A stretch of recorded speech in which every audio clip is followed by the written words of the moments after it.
저는 어릴 때부터 신앙생활을 했습니다. 그리고 시간이 지나서 신학교를 가고 교육자 생활을 하게 됐습니다. 그러니까 부교육자 때부터 지금까지 교육자 생활이 꽤 오랫동안 지금 진행이 되고 있는 거죠.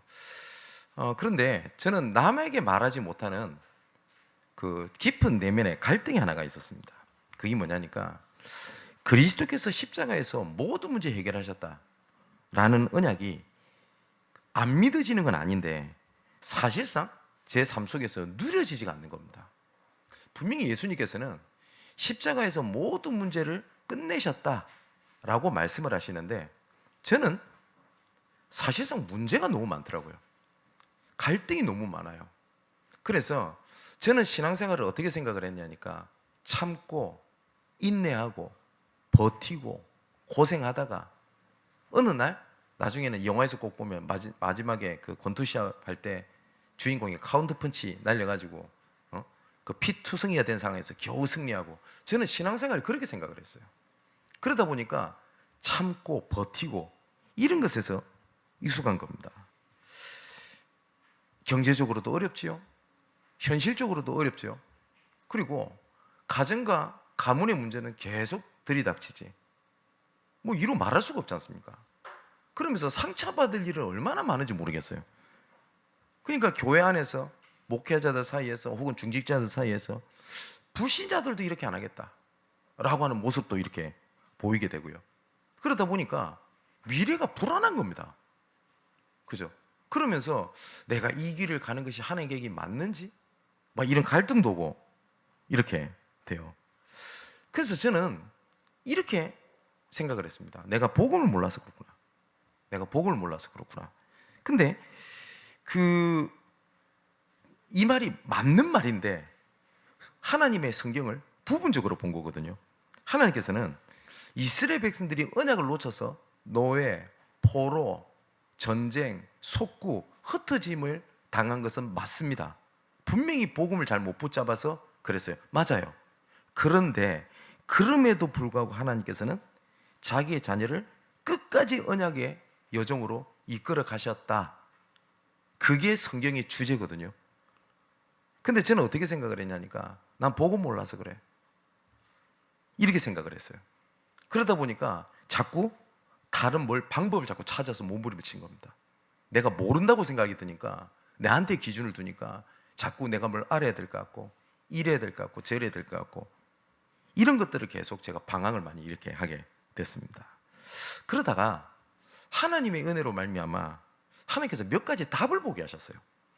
그 중에 첫째가 뭐였냐니까 복음을 그리스도께서 모든 문제 해결하셨다라고 하는 것을 내가 가진 것, 내 삶의 현실을 기준으로 보고 하나님의 계획을 좁게 보고 스스로 제한시키고 있는 것이 나 자신이라는 걸 제가 보게 됐어요. 내 기준의 응답, 내 기준의 축복, 내 기준의 문제 해결로 보니 하나님께서는 내 생각은 네 생각과 다르고 내 길은 네 길과 다르다고 말씀하시는데 하나님은 더 크고 엄청난 일을 준비해 두셨다라는 것들은 보이지도 않을 뿐더러 하나님께서는 그 응답으로 이끌어 가시는 것을 저는 문제로 삼고 있다는 걸 제가 많이 보게 됐습니다. 바울을 하나님께서 부르실 때 사도행전 9장 15절에 보니까 택한 나의 그릇이다 라고 말씀을 하셨습니다. 바울이 세계복음에 엄청나게 중요하게 쓰임받은 인물인 것만 사실입니다. 근데 어떻게 되어 있냐? 하나님이 택했다라고 되어 있습니다. 바울은 사실상 그것을 알았어요. 그래서 바울이 사도행전을 보면 자기 회심을 고백하는 장면이 나오는데 사도행전 22장 14절 15절에 보니까 바울이 이렇게 고백합니다. 하나님이 나를 택하시고 자기의 뜻을 알게 하신 그리스도를 알고 듣게 하셨으니 그 그리스도를 위하여 모든 사람 앞에서 보고 들은 것에 대한 증인으로 되게 하시겠다는 것을 발견을 했어요. 바울이 무엇을 했던 것이 아니라 하나님의 계획을 발견을 했던 겁니다. 그죠? 저는 왜 십자가에서 그리스도께서 모든 문제를 해결하셨다라는 것들이 나한테는 응답이 없다라고 생각을 했냐? 내 기준, 내가 보는 그 상황 속에서만 하나님의 복음을 제한을 시키고 있는 거예요. 아, 그렇지가 않구나. 그래서 하나님의 계획이 기준이 된 그 표대가 망대가 돼서 보게 되니까 두 번째로 딱 따라오는 게 있더라고요. 두 번째가 뭐였냐니까, 이런 나를 살리신 하나님께서는 나를 향한 계획을 갖고 계시다는 겁니다. 하나님께서 택하시고 하나님께서 끌고 가시는 계획이 있는데, 나는 안 돼 보이고 넘어진 것 같고 실패한 것 같고 심지어는 뒷걸음치고 있는 것 같은데, 빌립보서 1장 6절에 보니까 처음부터 착한 일, 이 착한 일이 헬라어로는 우리가 말하는 좋은 행위 이런 걸 얘기하는 게 아닙니다. 하나님의 놀라운 계획을 시작하신 이가 마지막 날까지 이루실 줄을 우리는 확신하노라. 아, 하나님께서 나를 향한 계획을 갖고 계시는구나. 그래서 저는 여러 가지 그 상황, 가정 문제라든지 경제 문제라든지 아니면 여러 가지 것들이 여러 가지 상황으로 말미암아, 내 실수로 말미암아, 내 부족함으로 말미암아 그냥 그런 줄 알았는데, 하나님께서는 그걸 뛰어넘어 하나님의 은혜로 말미암아 하나님께서 허락하셨고 나에게 보이게 하신 하나님의 계획이 있는 거지, 내가 징벌을 받거나 아니면 내가 무너지는 여정이 아니라는 것을 알게 됐습니다. 그래서 로마서 8장에도 이렇게 되어 있죠. 합력해서 선을 이루시고요. 11장에는 뭐라고 기록되어 있죠? 하나님의 부르심에는 후회하심이 없다라고 말씀하셨어요. 하나님께서 우리를 부르시고 난 다음에 얘들을 왜 불렀을까? 이래가지고 되겠나? 라고 한탄 후회하시고 이런 법이 없다고 성경에 기록되어 있어요. 그런데 하나님께서는 나를 향한 계획을 갖고 계시는 거거든요. 그래서 나는 안 돼 보이는 것처럼 보이는데 하나님은 완벽하게 하나님의 여정을 끌고 가고 계셨던 겁니다. 우린 성경을 아니까 모세가 왕궁에서 살인죄로 쫓겨나서 40년 동안 광야 생활했던 게, 우리는 하나님께서는 출애굽을 위하여 준비하신 하나님의 여정이었지 모세가 실패한 게 아니었잖아요. 근데 모세는 실패했다고 봤습니다. 그래서 하나님이 부르심에도 뭐라고 얘기를 했죠? 보낼 사람 보내세요. 나 같은 놈이 됩니까? 라는 것을 계속 반복하거든요. 근데 하나님께서는 뭐라고 준비했다. 하나님께서는 과거에도 오늘도 미래에도 그 여정을 내가 이끌어 가겠다라고 약속을 하셨습니다. 만일에 그것이 맞다면 세 번째로, 나한테 일어나는 모든 것들이 대가를 치르거나 내 무너짐의 때가 아니라 이것이 응답이다 아니면 이것이 문제다 이 정도가 아니라 나의 때에 하나님의 계획을 이루시기 위하여 하나님께서 허락하신 하나님의 방법이지, 그 하나님의 이정표지 어떤 문제나 갈등이 아니라는 것을 좀 알게 됐어요. 그러다 보니까 저는 그러면은 복음을 전하고 이렇게 살아가면서 계속 좋은 일만 일어나고, 경제적으로는 어려움도 없고, 항상 기쁘고 즐겁고 이렇게 살아갑니까? 그렇지 않습니다. 문제도 있고 갈등도 있고 어려움도 있고 그래요. 그런데 우리 그리스도께서 십자가에서 모든 문제 해결하셨다는 것을 예전에 저는 어떻게 이해를 했냐니까, 내가 문제라 생각하잖아요. 복음 붙잡으면 이 문제가 해결될 줄 알았어요. 그럼 해결 안 하신단 말이냐? 그게 아니라 제 기준에 해결되는 줄 알았어요. 돈이 없어? 그럼 돈을 채워주고, 아버지랑 갈등이 와요. 갑자기 행복해지고, 그죠? 예를 들어서 학비가 없는데 어느 날 갑자기 학비가 채워지고, 저는 그런 줄 알았다니까요. 그런데 다시는 너희가 무수하는 종의 영을 받지 아니하고 양자의 영을 받았으므로 아버지라 부를 수 있게 하셨느니라. 뭐냐니까, 다시는 구원받기 이전에 갖고 있었던 그 문제 있죠.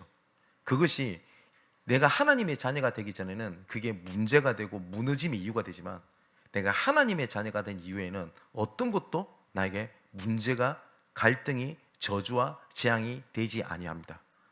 그렇기 때문에 모든 문제 해결자라는 언약이 맞습니다. 그래서 나는 왜 믿는데 왜 나는 자꾸 이런 문제가 생깁니까? 그럴 때 우리가 잘 봐야 될 것이 뭐냐니까, 우리가 보이는 현실에 대한 어려움이랑 이런 것들이 하나님의 중요한 때가 있다는 것을 미리 볼 수 있는 눈, 그걸 보고 믿음이라고 하거든요. 그것이 있으면 됩니다. 요셉이 감옥을 가고 노예로 가잖아요. 근데 요셉 인생 중에서 가장 중요한 시간이 그때였어요. 그죠? 총리가 된 게 중요한 게 아니지 않습니까? 그죠? 총리가 돼서 아무것도 못하면 어떻게 돼요? 근데 하나님께서는 요셉의 인생을 준비하는 가장 중요한 때였습니다. 그때가. 모세도 마찬가지입니다. 모세도 아까 말씀드렸듯이 40년 동안 광야 생활했던 그 시간이 모세에게는 가장 중요한 때였습니다. 우리가 창세기, 출애굽기, 레위기, 민수기, 신명기 이걸 모세오경이라고 하죠.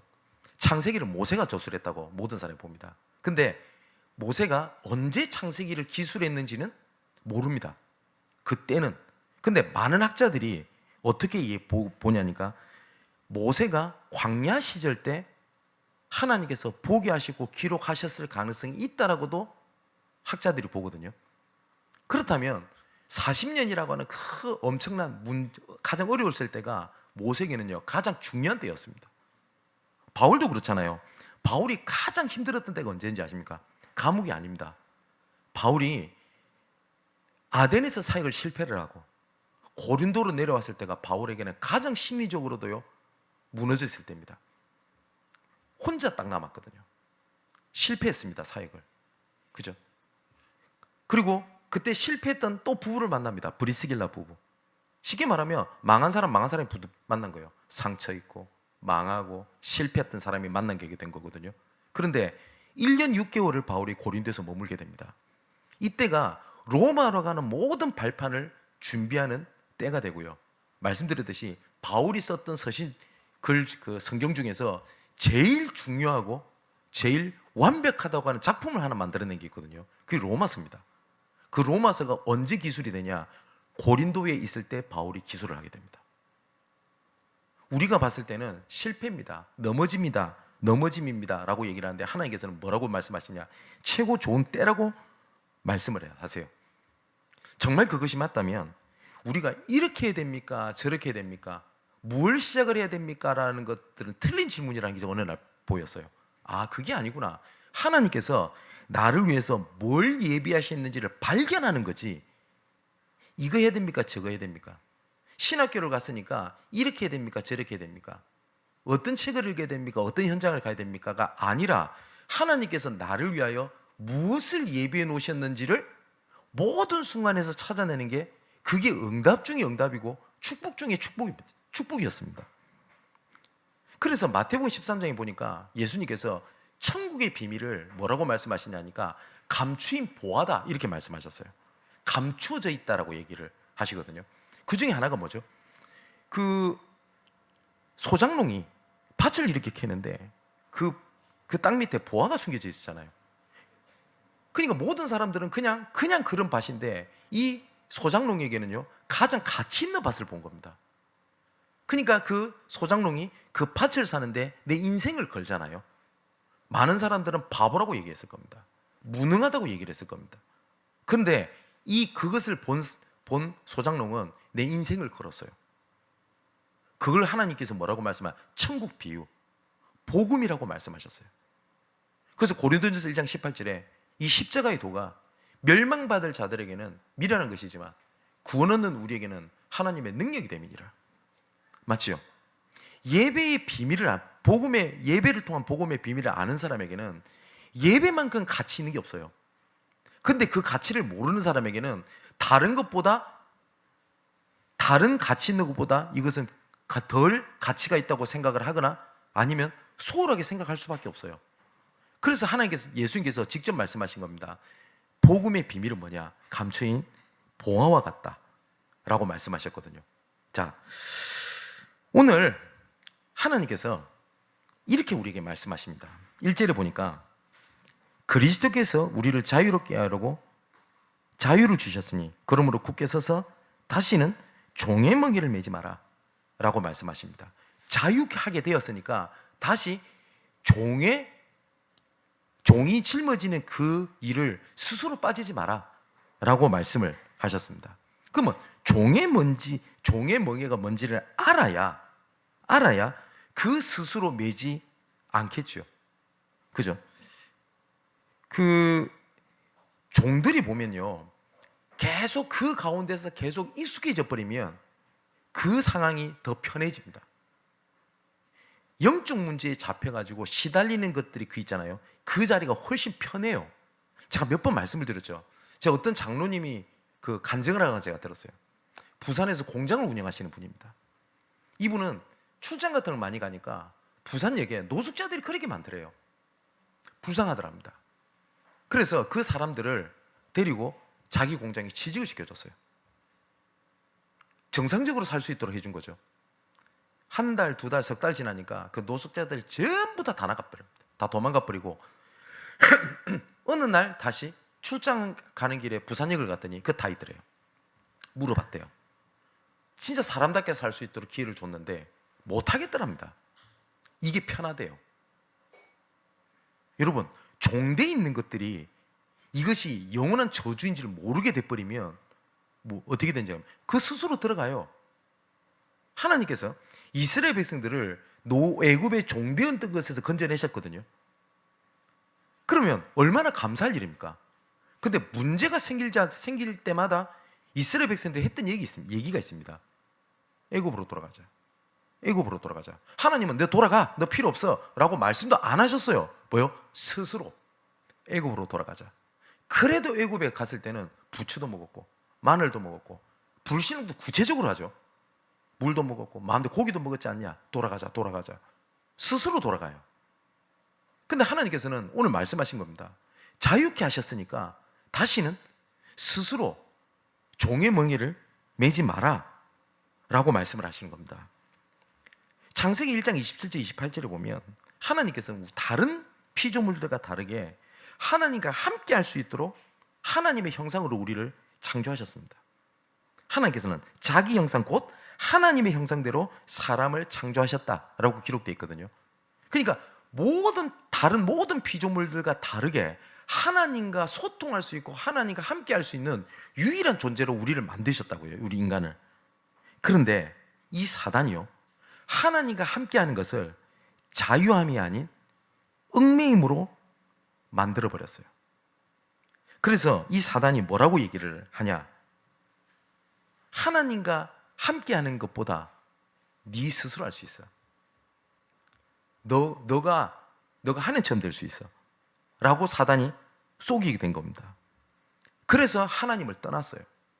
그게 죄거든요. 그래서 뭐라고 얘기를 했냐? 네 눈이 밝아져서 하나님같이 될 거다. 자, 하나님을 믿는다는 것에 얽매이지 마라. 네 할 수 있어. 그리고 너가 이루는 자유를 만끽해라. 너가 이루면 못할 것이 없어. 최선을 다해봐라. 하나님이란 존재가 없어요. 너가 할 수 있다. 그리고 또 뭐라고 얘기를 하냐? 현실과 성경은 다르지 않냐? 예, 현실과 말씀은 다릅니다. 하나님께서 우리에게 주신 말씀은요, 현실을 이루는 것이 아니라 영원한 것을 이루시는 하나님의 말씀인데 당연히 현실이 맞습니까? 그러면서 뭐라고 얘기를 하냐면 네 현실이랑 안 맞지 않아. 그러면서 뭐 하나님과 함께하고 예배를 드리는 것보다 지금 당장 눈앞에 있는 것이 더 시급한 거야. 그러면서 타협을 딱 합니다. 지금 네가 이거부터 해결하는 게 맞거든? 그러니까 그거 해결하고 난 다음에 나중에 예배를 드리든 뭘 하든 하면 될 거 아니야 라고 해서 타협을 딱 시킵니다. 사단이 딱 그렇게 만들었어요. 근데 하나님께서는 하나님을 떠나서는 아무것도 할 수 없고 하나님을 떠나서는 너희는 아무것도 아니라고 말씀을 하셨는데 그게 우리의 정체성이거든요. 근데 사단은, 그리고 세상에서는 그걸 뛰어넘으라고 얘기를 합니다. 하나님을 떠나서 너는 아무것도 아니야 라고 얘기를 하니까, 아니, 너는 세상에서 가장 소중한 존재야. 세상의 중심은 바로 너야. 절망은 없고 불가능은 없어. 노력하면 안 되는 게 없어. 전부 다 뭘 얘기하냐? 너는 할 수 있어. 너는 할 수 있어. 너는 최고야. 하나님이라는 존재를 다 없애버려요. 근데 당장 이게 그냥 계속 무너져 버리면, 예? 아, 내가 하나님께로 돌아가야 되겠다 이럴 건데 또 그렇지가 않은 겁니다. 당장 뭐가 성취감이 있는 것처럼 보여요. 또 번성해요. 그래서 창세기 6장에 보니까 때에 점점 번성하게 되었다라고 되어 있습니다. 창세기 6장 1절에. 그러니까 당연히 그걸 향해 달려가는 겁니다. 아, 저렇게 하니까 뭘 이루는구나. 근데 하나님께서는 뭐라고 되어 있냐? 성경에 자기가 좋아하는 것들만 했고 결국은 육신이 됨이니라 라고 되어 있어요. 영적인 존재가 이제는 하나님과 함께하는 것은 전혀 상관없는 육신적인 것들이 딱 돼버리게 된 겁니다. 하나님과 아무런 상관이 없어요. 근데 하나님께서는 이걸 뭐라고 보셨냐면 죄악이 세상에 가득함을 보시고, 여기 네피림 시대가 나오는데 네피림 시대 때 온갖 도둑질, 음란, 타락, 온갖 짓 했다고 성경이 기록되어 있지 않아요. 그죠? 근데 뭐라고 되어 있냐? 자기가 원하는 대로 했다라고 되어 있습니다. 무슨 말이죠? 하나님과 뭐 상관이 없어요. 근데 하나님께서는 그걸 뭐라고 보셨냐? 죄악이라고 보신 겁니다. 나중에 창세기 11장에는 그런 것들이 당연한 문화가 돼버렸어요. 문화가. 왜냐? 너는 최고야. 너는 할 수 있어. 노력해. 이것이 문화가 됐어요. 바벨탑을 쌓는 것처럼 돼버리게 된 겁니다.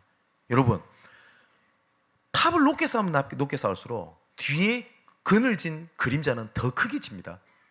여러분, 혹시 성공자가 몰락하는 거 못 보셨나요? 돈 많지, 명예 가졌지, 다 가졌는데 그 사람들이 몰락이 왜 그런 것 같습니까? 다 가졌는데. 그죠? 그게 바벨탑을 쌓는 겁니다. 근데 내 스스로 안 된다라는 생각이 드니까 이제는 스스로 어떻게 하냐? 종로를 태워 들어가요.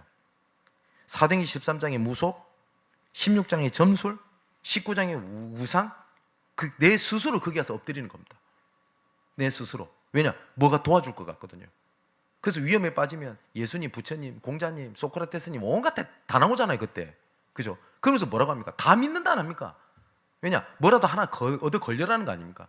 그래서 모든 종교는요, 다 나를 위해서 존재해요.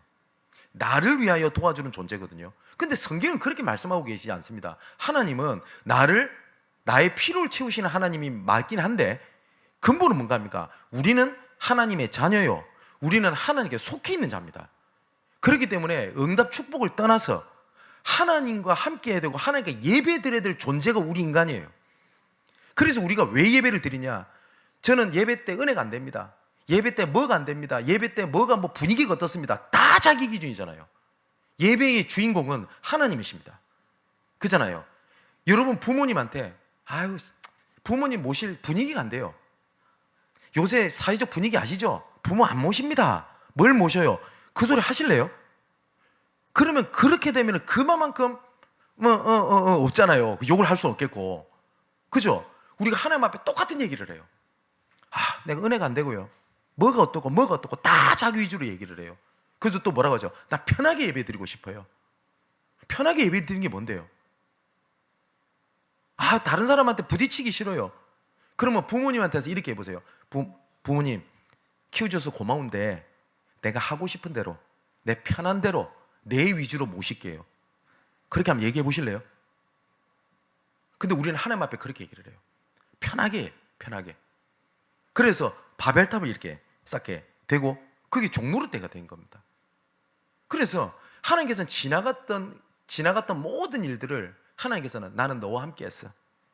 난 너를 붙잡고 있어. 라고 말했던 것을 전부 다 그게 그 경험, 지나갔던 상처, 이런 것들이 어떻게 돼요? 내 종로릇 하는 겁니다. 사실상 상처에 가득 차서 살아가는 사람이 오늘이라는 시간을 살지 않죠.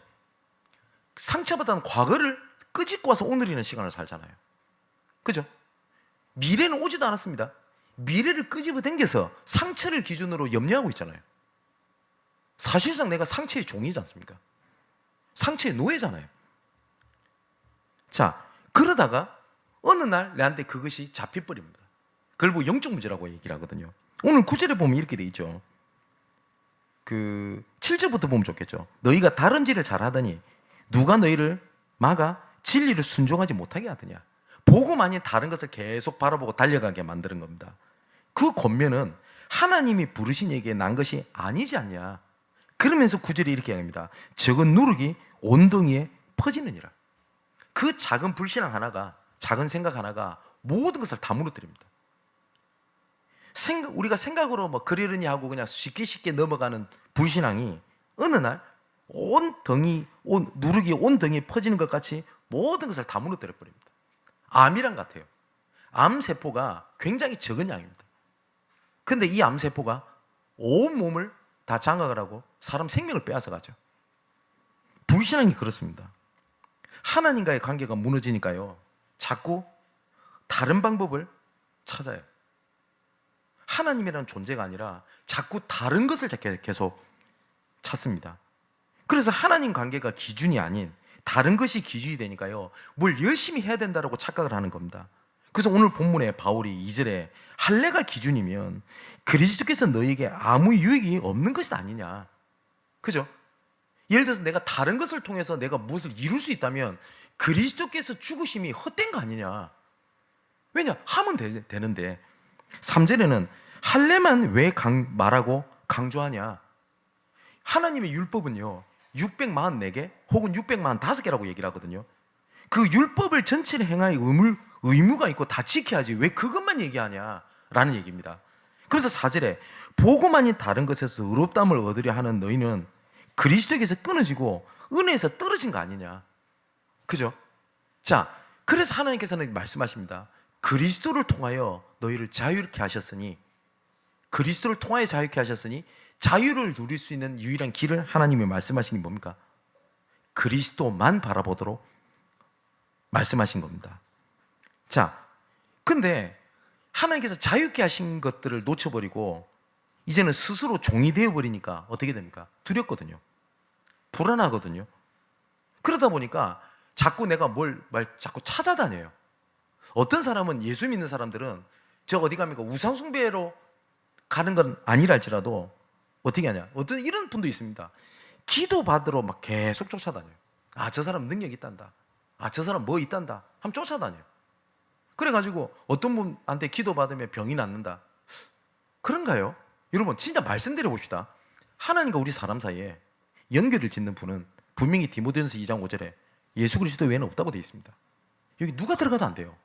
누구를 통하여 하나님의 영광, 누구를 통하여 하나님의 응답은 그리스도 외에는 없습니다. 그래서 우리가 기도할 때 예수 그리스도 이름으로 기도합니다 라고 얘기를 하죠. 만일에 내가 간절함이 하나님 앞에 통할 것 같으면 내 간절함을 걸고 기도합니다 라고 얘기를 해야 될 겁니다. 근데 간절함도 안 되거든요. 그래서 예수 그리스도 이름으로 기도합니다 라고 해야 돼요. 근데 왜 천주교가 틀렸냐? 그 마리아가 왜 들어가요? 거기 왜 신부가 왜 들어갑니까? 왜 신부를 통해서 하나님 앞에 고해성사, 죄사함을 받으려고 하죠? 그럼 다시 묻겠습니다. 능력 있는 권사님, 능력 있는 목회자 쫓아가서 기도 받으면 응답이 됩니까? 저는 목사지만 하나님과 사람 사이에 중보자는 그리스도 외밖에 없습니다. 여기는 어떤 것도 들어가면 안 돼요. 근데 우리가 자칫하면 어떻게 되는지 압니까? 우상은 내가 하나님이 아닌 다른 거에 소망을 더 깊게 품는 걸 우상이라고 얘기를 합니다. 근데 우리가 자칫하면 저 사람이 나를 좀 도와줄 수 있을 것 같아. 그럼 그 사람이 우상이 돼요. 잠언 29장 26절을 보니까 주권자에게 은혜를 구하는 자가 많으나 사람의 일의 작정은 여호와께로 말미암느니라. 권세자, 능력자, 도와줄 수 있는 사람, 은혜를 구하는 사람이 많지만 그 사람한테 도움을 구하고 어떤 것을 이루려고 하는 것들이 많지만 모든 사람의 작정은 하나님께 있다. 저는 아멘입니다. 또 로마서 1장 21절 23절에 보니까 바울이 유대인들 향해서 쓴 말입니다. 하는 말입니다. 하나님을 알되 안 돼요. 뭐요? 영화롭게 하지도 아니하며 감사하지도 아니하고 오히려 그 생각이 허망해지며 미련한 마음이 어두워졌나니 스스로 지혜 있다 하나 어리석게 돼요. 여기 보니까 우상을 얘기합니다. 썩어지지 아니하는 하나님의 영광을 썩어질 사람과 새와 짐승과 걸어다니는 동물 모양의 우상으로 바꾸었느니라. 이 우상을 얘기하면서요, 바울은 뭘 얘기를 하냐면 썩어질 사람과 우상을요, 다른 형상을 먼저 얘기하지 않고 바울은 사람을 딱 이야기합니다. 왜 그럴까요? 로마 황제를 쳐다보고요. 좀 더 적나라하게 해볼까요? 내 자녀가 소망이거든요. 나를 도와줄 수 있는 내 어떤 사장님 소망이거든요. 근데 하나님께서 뭐라고 말씀하냐? 썩어질 사람과 사람도 썩어집니다. 그죠? 썩어지지 않는 하나님의 영광을 썩어질 다른 우상으로 바꿔버린 겁니다. 자, 그런 식으로 스스로 종의 자리에 들어가지 마라 라고 말씀하신 겁니다. 지금도 사단은요, 우리를 하나님의 자녀에서 종으로 바꿀 수가 없습니다. 그래서 속입니다. 스스로 하나님께 아까 말씀드렸듯이 출애굽인 이스라엘 백성들에게 야 너희들 마음에 안 든다. 안 되겠다. 그냥 바꿔. 니 다시 애굽 들어가. 그냥 종으로 자리에 들어가라고 말씀도 안 하셨는데 뭐라고 얘기하죠? 애굽으로 돌아가자. 근데 하나님께서 자유케 함을 주셨는데, 그래서 13절 15절에 보니까 이제는 스스로 종의 자리에 들어가지 말라라고 말씀하시면서 뭐라고 말씀하셨냐? 이제는 자유한 자의 멍에를 매라. 자유한 자의 멍에. 그럼 그 말이 도대체 무슨 말이냐? 하나님께서 우리를 자유롭게 하려고 자유를 주셨거든요. 자, 쉽게 말하면 그겁니다. 물고기가 물 안에 있는 것이 자유함입니까? 얽매임입니까? 자유함입니다. 그죠? 그런데 물고기가 물 안에 있는 게 굉장히 깝깝하고 죽을 것 같고 기어 나가야 될 것 같이 느껴요. 그 물고기는 병든 물고기입니다. 그죠? 나가면 죽어요. 그죠? 여러분, 부모의 관계가 잘 깨어져 있는 집안에서 애들이 자꾸 집을 나가려고 하잖아요. 그러면 이렇게 얘기합니다. 우리 집에 컴퓨터가 없어가지고 난 집에 있기 싫고 컴퓨터 사면 집 안 나갈 것 같죠? 그럼 계속 집 나가고 싶다? 그 병든 거잖아요, 그게. 근데 하나님께서 내 안에 있자, 나와 함께 하자 라고 하는 것들을 이제는 부담, 얽매임 이런 걸로 느낀다면 내 사실상 제 영적으로 내가 병든 겁니다. 그러잖아요.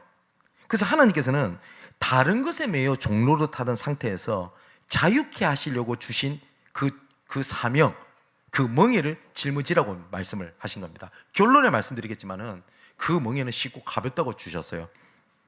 자유한 자의 멍에는요, 눌림이 아닙니다. 분명히 하나님께서 이렇게 말씀하셨어요. 나와 함께 하면서 모든 것을 정복하고 다스려라. 자, 그래서 아담과 하와가 에덴 동에서 모든 걸 다 했어요. 근데 딱 하나, 나와 함께 있자. 근데 사단은 그걸 뭘로 만들었다고요? 얽매임으로 만들어버린 거예요. 그죠? 그래서 자유라고 하는 것은 우리가 일반적으로 생각할 때 마음대로 하는 걸 자유라고 하지 않습니다. 그죠? 마음대로 하는 게 자유가 아닙니다. 자유는 책임이 달라요. 맞죠? 우리가 표현의 자유를 누린다고 하면서 내가 하고 싶은 말 막 하면 어떻게 돼요? 구속돼요. 여러분, 그래서 여러분 인터넷에 함부로 뭐 글 쓰고 이러면 안 됩니다. 표현의 자유는 책임이 따라요. 맞죠? 하나님께서 우리에게 주신 자유는 하나님 안에 있는 책임, 하나님께서 원하시는 사명에 대한 멍에를 짊어질 때 진짜 자유를 누릴 수 있는 거지, 자유는 내 마음대로 하는 게 아닙니다. 그래서 바울이 이 얘기를 하잖아요. 13절에 형제들아 너희가 자유를 위하여 부르심을 입었으나 그러나 그 자유를 육체의 기호로 삼지 말고 자유함을 누린다. 그래서 복음 누린다 해서 아무 때나 살아라. 그게 자유함이 아니라고요. 우리 대한민국은 자유민주주의 국가입니다. 진짜 다 할 수 있어요. 그죠? 하지만 책임을 져야 돼요, 그 자유에. 근데 하나님께서는 우리에게 자유함을 주실 때 네 이제 마음대로 살아 라고 우리에게 주신 것이 아니라 하나님과 함께 하는 것, 그리고 하나님께서 함께 하시면서 주신 그 계획 있죠? 그 안에서 누리는 게 자유입니다. 하나님과 함께 하는 것과 하나님의 계획을 아는 사명에서 진짜 자유가 나와요. 그런데 하나님이 계획 모르겠어. 그러면서 내가 누린다? 사실상 그 틀린 겁니다. 그걸 보고 방종이라고 얘기를 해요. 여러분, 특히 우리 랩런트 잘 생각해 보세요. 비싼 건물, 장사가 굉장히 잘 되는 큰 식당을 갖고 있는 분들을 가만히 보면 이제 종업원들 맡기고 막 자기가 막 좋은 차 끌고 막 여행 다니고 그렇게 마음대로 지낼 것 같죠? 아니에요. 그분들은 어떻게 합니까? 다른 직원보다 더 바빠요. 재료 준비해야 되지. 해야 될 게 더 많아요. 그죠? 그걸 누리려면 그 책임이 따른다고요. 그 사명이 있다고요. 하나님께서는 자유를 누리라 했을 때 이제는 다 끝났으니까 네 마음대로 살아라고 자유를 주신 게 아니라 함께 있는, 그리고 나는 너를 통해서 이런 계획을 갖고 있다라는 그 사명 안에서 자유를 누리는 거거든요. 근데 내가 하나님께서 나를 향한 계획을 모르는데 자유를 누린다? 복음을 누린다? 아니요, 방종하는 겁니다. 자, 그런데 이 이스라엘 백성들은요, 이걸 어떻게 했냐? 그 하나님께서 자유케 하신 함께 하는 것과 사명을 잃어버리고 자기들만의 종교, 자기들만의 문화로 만들어버렸어요. 이 문화가 어느 정도까지 자부심이 가득 찼냐? 우리는 선민이요, 너희들은 이방인, 지옥의 땔감으로 썼어. 이 정도까지 갔어요. 그래서 진짜 속된 말로 마음껏 누린 겁니다. 그 결과가 430년 동안 노예로 빠지게 되는 계기를 딱 만들어요. 누렸어요. 야곱에 70명 되는 가족이 들어갔을 때 애굽의 중요한 요직은 다 차지했을 겁니다. 그 민족 자녀들이요, 중요한 것들 다 차지했을 거예요. 누리죠. 복 받은 것처럼 보이죠. 근데 그게 노예로 빠지게 됐다고요. 그래서 하나님께서는 드디어 430년 뒤에 모세를 통해서 이런 말씀을 주셨습니다. 너를 해방시켜 줄게 라고 안 하셨어요. 하나님께서는 해방시킬 이유를 말씀하셨습니다. 너를 해방해서 여부수 족속, 가나안 족속, 모든 족속에게 내 이름을 알리도록 하겠다, 함께하고 내 사명을 이루겠다 라고 말씀을 하셨어요. 그죠? 근데 이스라엘 백성들이 또 이걸 놓칩니다. 또 이걸 놓쳐서 어떻게 하죠? 우리는 선민. 그래서 나중에는 어떻게 되죠? 자기들끼리 똘똘 뭉쳐요. 그래서 우리만의 왕을 세워주세요. 우리가 우리 신앙생활을 이런 식으로 하잖아요. 누린다. 그래서 잘 돼야 되고 문제 해결돼야 되고, 그러면서 하나님께서 나를 향한 이런 계획을 가지고 있어 라는 건 잘 모르겠고 그냥 돼야 되는 거예요. 자, 애굽에서 빠지고 난 뒤에 또 자유케 하시려고 주신 또 사명을 놓쳐요. 하나님께서는 출애굽을 할 때 뭘 말씀하시죠? 언약궤 중심으로 움직여라. 그게 얽매임입니까? 광야에서 빠져나오고 애굽에서 빠져나오는 유일한 하나님의 방법이었어요. 언약궤 중심으로 살아라. 그런데 이거를요, 또 이스라엘 백성들은 얽매임으로 여겨요. 그 대표적인 게 사무엘서 3장에 나오죠. 뭐라고 되어 있냐? 제사장 엘리에게 여호와의 말씀이 더 이상 이상이 보이지 않았다고 되어 있습니다. 그래서 엘리의 눈이 점점 어두워 잘 보이지 못하는 그때라고 되어 있습니다. 그때가 중요하죠. 어떻게 해야 돼요? 언약궤 앞으로 가야 돼요. 지난주 말씀처럼 갈급하잖아요. 그럼 어디로 가야 돼요? 언약궤 앞으로 가야 돼요. 근데 엘리는 뭐라고 기록되어 있냐? 자기 처소로 가요. 그 자기 처소에 누워요. 근데 반전되는 말이 나온다. 그러나 사무엘은 언약궤 옆에 누웠더라. 여러분, 뭘 의미하죠? 자, 이스라엘을 또 놓칩니다. 그래서 포로로 잡혀가게 돼요. 그죠? 포로로 잡혀가게 돼서 하나님께서 애타게 계속 말씀하십니다. 누가 나를 위해서 갈고? 성정 중심으로 돌아오라. 이것이 나에게 돌아오는 거다. 보라, 내가 새 일을 행할 것인데 이제 나타낼 거다. 정녕 이건 너희들 알아듣지 못하겠냐? 일어나라, 빛을 발해라. 나 여호와가 속히 이루게 될 것이다. 예루살렘이여, 내가 너의 성벽 위에 파수꾼을 세우겠다. 성문으로 나아가라. 만민호의 깃발을 들어라. 해방을 말씀하신 게 아니라 해방하신 이유, 나는 너를 향한 계획을 가지고 있어. 지금으로 말하면 세계복음화가 있어. 근데 이스라엘 백성들 끝까지 자기들만의 문화, 자기들만의 종교로 만들어버렸어요. 그래서 또 이스라엘 백성들은 또 속국으로 또 빠집니다. 그래서 하나님께서는 끝까지 참으시고요, 끝까지 언약을 회복하시고 사명을 이루시기로 작정하셨습니다. 그래서 뭐라고 말씀하시죠? 예루살렘과 온 유대와 사마리아 땅끝까지 이르러 내 증인이 되리라 하시니라. 또 사명을 말씀하세요. 그죠? 근데 또 놓치는 겁니다. 그래서 성경 안에서 내가 하나님 성품을 담고 내가 복을 누리고 내가 행복을 누리고 다 좋아요. 예, 맞아요. 그게 신앙생활이에요. 근데 신앙생활의 결론은 이스라엘 백성도 그렇게 살았다고요. 하나님 닮고 싶습니다. 거룩해야 되고 착하게 살아야 되고 율법도 지켜야 되고. 바울은 뭐라고 얘기하죠? 율법으로 나는 흠이 없는 자라고까지 얘기를 하잖아요. 그죠? 하나님께서 주신 자유를 누리는 거에는 함께하는 것과 함께할 때 주시는 계획을 누리는 것 속에서 자유함을 누리는 거지, 나머지 누리는 거는 방종입니다. 근데 많은 사람들이 누린대요. 그건 누리는 게 아니에요. 진짜 누리는 건 뭔지 아십니까? 여러분, 만일에 여러분 진짜 재벌되는 주인이 여러분들께 큰 사업체를 맡겼다 칩시다. 누려야 되겠죠. 그 누리는 게 뭡니까? 그 사업체를 가꾸는 겁니다. 그때 진짜 자유가 나옵니다. 맞죠? 예수님께서 이런 얘기를 하십니다. 5달란트, 2달란트, 1달란트를 준 종들이 있어요. 맡깁니다. 5달란트를 준 사람은 자유함을 주죠. 5달란트를 남겼다고 돼 있어요.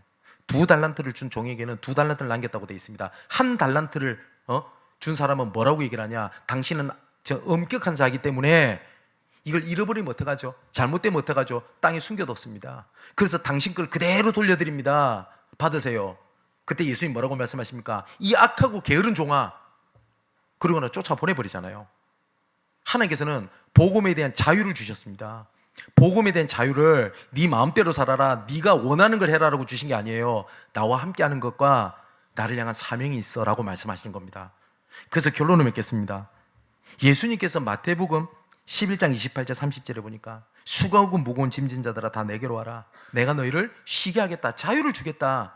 그러면서 이렇게 말씀하십니다. 나는 마음이 온유하고 겸손하니 나의 멍에를 베고 나한테 배우라. 그리하면 너희 마음이 쉼을 얻으리니 자유함을 얻게 될 것이다. 내 멍에 내가 너와 함께하는 것과 내가 너를 향한 계획은 쉽고 가볍다 라고 말씀하셨어요. 그럼 사랑하는 성도 여러분, 하나님께서 나에게 맡긴 쉽고 가벼운 멍에가 뭘까요?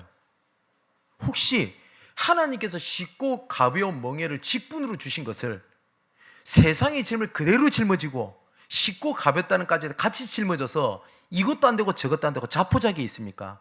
아니면 쉽고 가볍다는 짐이 뭔지를 모르고 지금도 세상 짐만 짊어지고 계십니까? 이 말씀이 다른 사람 얘기랑 무시해버리면 되지만 십자가에서 모든 문제 해결하시고 난 다음에 나는 너를 사랑한다, 나는 너와 영원히 함께한다 라고 말씀하신 예수 그리스도의 말씀입니다. 쉽고 가벼운 게 뭘까요?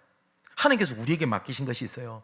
그 중에 하나가 뭐냐니까 예배입니다. 여러분, 예배가 얽매임이십니까? 아니면 자유함입니까? 여러분, 예배가 내가 은혜 받고 내가 축복받고 내 위주의 예배입니까? 그럼 얽매임일걸요. 근데 하나님과 함께하는, 자, 그리고 여러분에게 맡기신 직분이 있겠죠. 장로로, 권사로, 교사로, 사역자로 직분이 있겠죠. 담당 부서도 있겠죠. 얽매임입니까? 자유함입니까? 여러분, 어떠세요? 혹시 이런 분 계십니까? 나는 교회를 다니지만 나는 아무것도 안 하고 그냥 조용히 그냥 편하게 예배를 드리고 싶다. 여러분, 그건 자유함이 아닙니다. 얽매임입니다. 그럼 이 말은 일을 많이 해라? 그 말씀을 드리는 게 아니죠. 여러분, 스스로 종의 멍에를 매지 마십시오. 첫 번째. 두 번째, 자유케 하는, 하나님께서 쉽고 가볍다고 하는 함께하고 하나님의 계획을 붙잡는 멍에를 매십시오. 그게 진짜 누리는 겁니다. 여러분, 목사로서 누리는 게 뭘까요? 말씀 전하는 것과 기도에 전무하는 것 속에 하나님의 누림이 있는 거지, 딴 거 하는 게 누림입니까? 바울이 이렇게 얘기를 합니다. 골로새서 1장에는 나에게 직분을 주신 것은 하나님의 말씀을 이루려 하려 하심이니라. 근데 많은 사람들이 현장에 만나보면요, 번아웃이 왔다, 시험 들었다는 장로님들 많이 와요. 하나님이 진짜 쉽고 가볍다고 하는 것을 그렇게 주셨을까요? 여러분, 스스로 종의 멍에를 매지 말고 자유함에 함께하는 것과 사명의 멍에를 매는 축복된 삶을 살아가게 되시기를 주님의 이름으로 축원을 드립니다. 기도하겠습니다. 그리스도께서 우리를 자유롭게 하려고 자유하게 하신 예배와 사명을 주신 은혜에 감사함을 드립니다. 그러므로 굳게 서서 다시는 종의 멍에를 매지 아니하도록 주의 말씀이 기준이 된 하나님의 망대를 세우게 하시는 보좌의 능력으로 우리를 이 시간 충만하게 하여 주옵소서. 자유하게 하신 멍에를 얽매임으로 속임으로 적은 누룩이 온 덩이에 퍼지게 만드는 불신앙을 무너뜨리는 주의 은혜로 이 시간 충만케 하시고, 쉽고 가볍다고 말씀하신 사명과 그 안에 부르심의 소망, 풍성한 열매를 맺는 하나님의 절대 여정을 걷게 하여 주옵소서. 사람을 살리고 치유하며 다민족을 살리고 후대 살릴 세 가지 뜰과 전도와 선교를 위한 자를 훈련시키고 파송하는 하나님의 절대 이정표를 누리고 실행케 하여 주옵소서. 이 모든 말씀을 다시는 종의 멍에를 매지 아니하도록 십자가에서 모든 문제 해결하시고 자유하게 하신 예수 그리스도 이름으로 기도합니다. 아멘.